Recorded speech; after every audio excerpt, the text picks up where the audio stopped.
Hello everyone, I am Omkar Dharekar and this is my first technical video and I am super excited. Everyone who is watching this video uses computer and Windows as a primary OS. Many users dual boot their system to use Windows and Linux.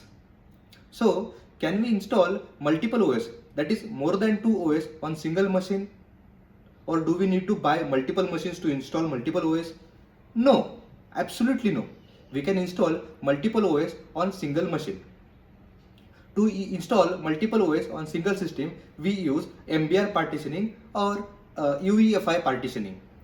On MBR partitioning, we can install 133 OS, and on UEFI, we can install n number of OSs. There is sky is the limit.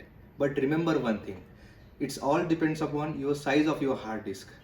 I have installed 6 OS natively, not virtually. I have installed Windows 8.1, Windows 10, Fedora, Ubuntu, SUSE and CentOS natively.